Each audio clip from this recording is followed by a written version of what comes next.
I like it. I like it, Uncle Weezy. All right, everybody, here we go. Co-main event time. Aljamain Sterling taking on TJ Dillashaw for the undisputed UFC's Bantamweight Championship. I am so beyond pumped for this fight, Weezy. I am so stoked for this fight. I have a very strong opinion for this fight as well. Weezy, let's just start with a little bit of backstory, right? We're not even talking about the Tate bullshit going on with Aljo Sterling. He's maybe the most hated bantamweight champion in history. Like, nobody likes Aljamain Sterling. And it's another narrative situation where I find it extremely interesting that this man went from being a pick'em price tag against Petr Yan in the first fight to being a massive, massive underdog in the rematch. And people called me crazy. Weezy, I've had a rough year sports gambling in 2022, but one of the best decisions I have ever made was sacking up and pulling the trigger on Aljamain Sterling at plus 350. And on top of that, a bet that really would help pad the awfulness that is my official record right now is if I had tracked the Aljamain by split decision prop, because I'm pretty sure that was 50-1, and that bad boy came through here for me. So I sacked up and took the shot on Aljamain Sterling because money lines matter in gambling. He went from minus 110 to plus 350, and that simply doesn't compute. It's the same fight. It's the same match, different game plan, different results. Aljamain Sterling is a fantastic fighter, and he deserves more respect than he's gotten from the betting market. The man is on some kind of run. That said, Weezy, I think TJ Dillashaw is the worst matchup for him in the division. TJ Dillashaw never lost his belt. We all know the whole USADA situation. The UFC has been steering real hard into the drug situation and what happened with TJ Dillashaw. And I think there is a big, big issue with that situation. And yes, TJ probably has some history on PEDs, but as Nate Diaz said, everybody's on PEDs. Like, you guys really think Aljamain Sterling isn't on something? Like, just because TJ got caught trying to go for dual champ status against Henry Cejudo, like, you really think that Aljamain Sterling isn't taking something that he probably shouldn't be on? Look at the abs. You don't get abs like that without having something extra in the system. So, just saying, it's more of a fair playing field than people are giving it credit for. But TJ Dillashaw has been, quite frankly, the undisputed king of this weight class for years. Weezy. He lost his belt to Dominic Cruz in a split decision back in 2016 that, quite frankly, I felt went the wrong direction. And then he's smoked everybody since. KO'd Cody Garbrandt twice viciously. Now, obviously, the Henry Cejudo fight was ill-advised. And even if you watch that fight, like, I cashed a ticket on Henry Cejudo by knockout in that fight, Weezy. So I was super happy with that result. But if you watch that fight, he actually looks like he's recovering. He looks like that fight, that punch doesn't quite land, and the ref steps in and waves it off just a little early. I'm not convinced it was a good stoppage, frankly. I have no reason to doubt TJ Dillashaw, and you want to go back a little more recently here. Corey Sandhagen. Yes, he won that fight by split decision, and maybe that fight went the wrong direction, Weezy. But Dillashaw blew his knee out in the first round of a 25-minute fight against Corey Sandhagen. And he fought his ass off. If there was ever a good soldier, if there was ever a dog that would fight for your money, his name is TJ Dillashaw.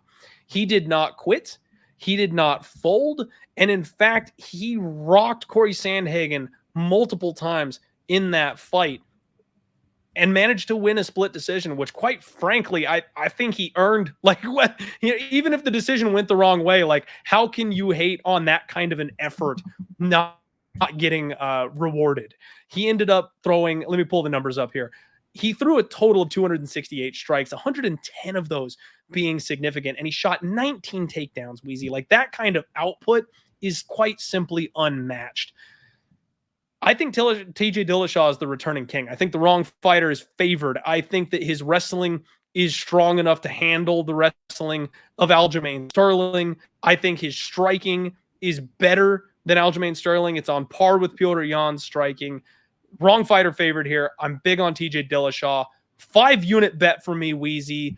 My 7-unit bet is my legendary 4-0 undefeated lock. It's my 10-unit max bet, essentially.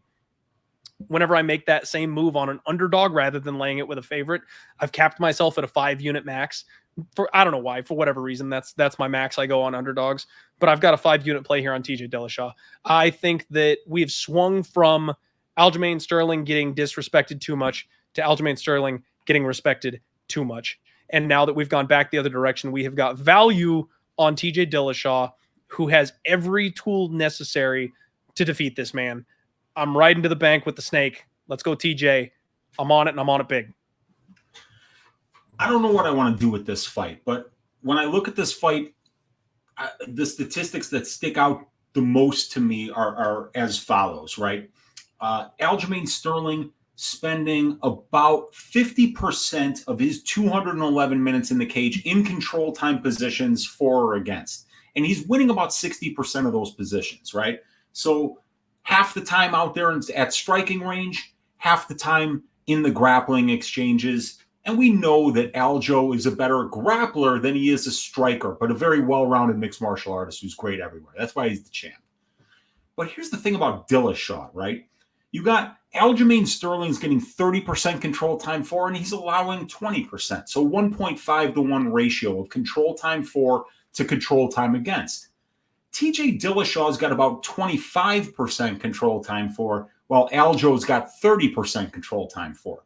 But Aljo's being controlled 19% of his career. TJ Dillashaw is being controlled 0.9% of his career. So for every 1 second of control time that TJ Dillashaw gives up, he gets 26. It's a 26 to 1 ratio of control time for to control time against.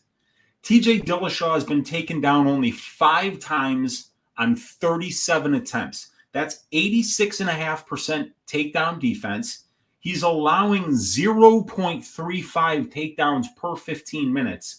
And he's been controlled for 2 minutes of his entire 216 minutes that he's been in the UFC cage. So, how does Aljamain Sterling win this fight if he's not controlling this fight for 40% of the fight? Right? Because, I mean, if we, and I don't want to get into the whole who won the second fight. I think Peter Yan won it. He didn't, okay? The judges said that Sterling won the first round. I don't see how that happened, but that's all right, okay? 3 minutes and 50 seconds of control time for Aljamain Sterling in round 2. 3 minutes and 43 seconds of control time for Aljamain Sterling in round 3. Those were the definitive rounds. Those were the rounds that he won cleanly. Yan won the 4th and the 5th cleanly. Yan even got 4 minutes of control time in round number 4. But we see that Aljo's got to control in order to win fights. He's not winning on the feet against Peter Yan. He's, these distance striking numbers are all in favor of Yan. And even though Aljo tried 22 takedowns and he only got 2 of them, those 2 takedowns, they translated to almost 8 minutes of control time and they won him the fight. How does it happen against TJ? Nobody's taking this guy down and holding him down. And he's been fighting at the very highest level of the UFC since the time he came in off of The Ultimate Fighter. He was fighting killers in The Ultimate Fighter house, for Christ's sake. It's been really high level of competition. But TJ's a cheater, okay? We don't know where he's at. He has not been active. There's only been 1 fight in the last 3-4 years? And then you got a guy in Aljo who you really do need to know that he's going to get takedowns and control time. Because if he doesn't, how do you see him winning minutes against TJ Dillashaw? I don't see it happening. Dillashaw is the way more active striker, the more accurate striker, the more powerful striker, and he just throws a lot more volume. He's just a lot more active. So I like this fight on paper for TJ Dillashaw, but how many the activity of TJ is what's really worrying me here, because we've seen Aljo, have to take some time off as well because of the neck injury. But TJ Dillashaw had the Sandhagen fight in 2021, And then it was the 125-pound fight at the beginning of 2019. In all of 2020, or 19, 20, 21, and 22, he's only fought twice. So I see why he's plus money here. The win over Sandhagen's a fantastic win, but there's a lot of unknowns here. You know, which version of TJ Dillashaw are we getting? Are we getting a version that's completely free of PEDs, for instance? We don't know. We don't know how often he's being tested. We don't know what kind of shape he's in right now. There's a lot of unknowns, and even Aljo hasn't been that active. And on paper, it's a tough matchup for Aljo because Aljo does his best when he's getting takedowns and getting into the grappling exchanges. And plain and simple, nobody's taking down TJ and holding him down. So I think on paper, I like it for TJ, but I think I'm going to wait and see on this one and just maybe not even bet it at all, simply because I just don't know where this guy's at right now. Okay. Weezy, I think those are all fair points. For me, it's a spot where I've had a great read on Aljamain Sterling. I was rewarded for sacking up and betting on him at a giant plus number the last time out. My confidence is sky high on how I feel and read about this man, and I simply think TJ's got him everywhere. You know, as long as he doesn't have some kind of a breakdown, blow another, ligament or a knee or something like that, I think he's got Aljamain covered everywhere. He can compete in the grappling. He doesn't get finished. He doesn't get tapped. His striking is better. He's more aggressive. And quite frankly, folks, we are talking gambling. I don't condone cheating. I don't like cheating. Yeah. But I think most of the UFC roster probably is doing something that they shouldn't be. We just haven't had it confirmed. People want to shit on TJ because he had it confirmed. It's, okay, I get it. I do. Mm-hmm. But if we're talking about putting money down on an opportunity to get a return on an investment, give me the guy on EPO. Like, what the hell? Like, I'm not the one doing the drugs. I don't have a problem. You know what I mean? Like, I'm not the one cheating on it, but we might as well reap the rewards of it. If it's going to happen, we might as well take advantage of it. So, Weezy, I'm on TJ. I'm on TJ big here. I think it's and new. I think the snake is back. I think worst case scenario, we should be arguing that this is a pick 'em price tag. I think TJ is maybe the one human being that people hate more than Aljamain Sterling, and especially with him coming off of robbing Corey Sandhagen in his last fight, that's really pushing people against him here in this spot. We're getting line value against a championship caliber fighter that will never quit fighting for your money. I don't know if he can finish Aljamain Sterling. Aljamain is notoriously hard to finish unless you hit him with an illegal knee. So I'm kind of thinking TJ by decision, but I may sprinkle the knockout just for a little taste, because quite frankly, TJ has made a lot lately about breaking Aljamain Sterling, and I think he can. I believe him. I think he can.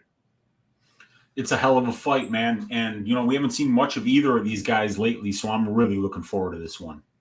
Cannot wait.